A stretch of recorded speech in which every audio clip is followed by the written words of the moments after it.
So I want you to notice when Kant says that the goodwill is unconditionally good, that it doesn't depend upon anything else for its goodness.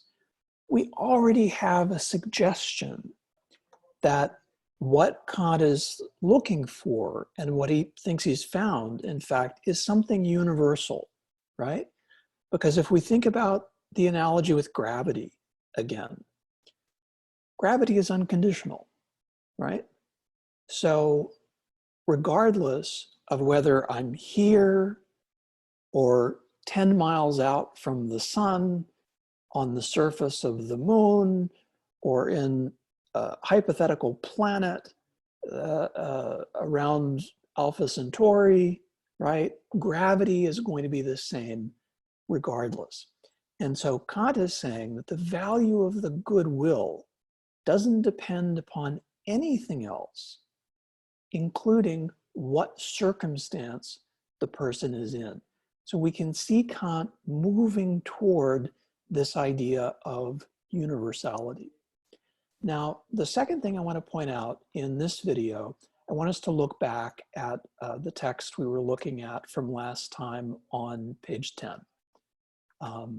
And to look simply, and I've mentioned this already, but I want to emphasize it here, and I want to tell you why it's so important to me. And it's this passage right here, where he's talking about the goodwill. And he gives you a definition of what the goodwill is. The goodwill is not a mere wish, but the mobilization of all means insofar as they are in our control. And I want us to think hard about what that means and why it matters. So one of the things that Kant certainly means is when he talks about goodwill, he's talking about good intentions. So he is doing something completely different from what John Stuart Mill is doing, because Mill based ethics on consequences. What are the consequences of an action for pleasure and pain, for happiness? Kant and Mill, nothing about intentions. Intentions are irrelevant. For Kant, intentions are everything, but in a very particular way. So what do I mean by that? Kant doesn't just mean like, oh, I ran into you in the store. I'm sorry, I didn't mean to, right? I didn't intend to. My intention was not to hurt you. That's not exactly what Kant means by the goodwill, right? Because what you might very well say is, I don't care whether you meant to or not, but you should have paid more attention, right? And this is what Kant is onto when he talks about the will as mobilizing all of the means that are within your power. If you actually intended not to run into me and bruise the back of my legs with your grocery cart, right? If you had really intended that, you would have paid more attention. Now, if I walked backwards into you without looking, that's on me. You can still say, oh, I didn't intend to do that. But willing has to be the mobilization of all the means that are within my power. So if it's a goodwill, what it means is I'm doing everything possible, everything under my control to do what I'm intending. And otherwise, Kant wants to say it's not willing exactly. You are wishing, unless you are doing everything that is within your control to do the right thing. So I'll try another example on you. So let's talk about buying gifts for people. So I read something somewhere recently where a parent was talking about helping her child choose a gift for another child. And the mother said to the child, okay, I want you to think about something that you would enjoy getting. And we're going to get that for the other child. And I thought, you know, actually, that's an example of not doing everything that's reasonably within your power, right? So what's the purpose of a gift? You want to please the other person, right? Well, if I want to please the other person, I can't just think about what would please me, right? We talked in one of the Mill videos about all these individual differences in pleasures. If I want to please you, then I need to think about, okay, what sorts of things do you like, right? Not just sorts, what would I like to receive? I would like to receive something that I enjoy, right? But you and I don't enjoy the same thing. So let's say that I wanted to buy a friend of mine a really expensive present. Let's say he's getting married. And so let's say I want to spend a few $100s on a really nice present for him because if everything goes well, this will be the only time in his life when he gets married. And so I go up to Westfield, I go to the Hugo Boss boutique or wherever they sell Hugo Boss suits, probably Nordstrom's, no, not Nordstrom's, Neiman Marcus, sorry.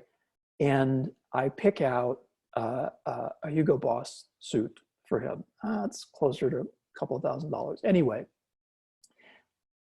I may be overlooking the fact that if I were paying attention, he doesn't wear suits. And in fact, what he likes to wear is vintage clothing, right? And so by buying him a really expensive new suit, I would not be actually willing to please him because I would not be doing everything within my power to please him. I couldn't say, oh, I intended to buy you a gift that you would have enjoyed, because he would say, well, I'm not really sure. He might say to his new wife or husband, I'm not really sure that Wilson was thinking clearly about this, because if he'd been paying attention to what I wear, he would notice that all I ever wear is vintage clothing from the 1970s. And if he really wanted to please me, he would have gone to one of those great shops in Los Feliz that specializes in those things, right? So this is just an example of where, and that's, you know, giving gifts is not a huge moral issue. Helping will turn out to be a big moral issue in a number of the discussions we're going to have. If you really have the intention of helping someone, then you need to do some research and some good thinking and some good communication about what they actually need. One final thing I want to emphasize here is that Kant is in the process of gradually, piece by piece, specifying what he means by the goodwill, right? So we don't yet know exactly what he means by the goodwill.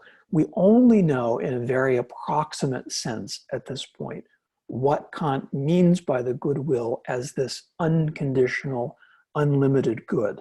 And so if you're a little confused about exactly what he means by, well, he definitely means something that is based on intentions, something that is different from happiness or any of those other unlimited goods, something that is not based on consequences, and something that goes far beyond willing to actually making the effort to gather up all of the resources and use all of the resources that you have, everything you can possibly do in order to do the right thing.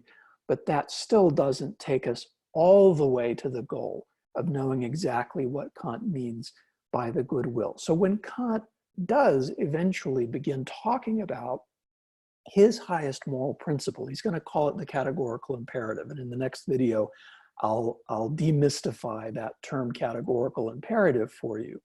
But when he says the categorical imperative is the highest principle of morality, that's where he's going to get absolutely specific about what the goodwill is, because the goodwill is going to be something that passes what he calls the universalizability test, right?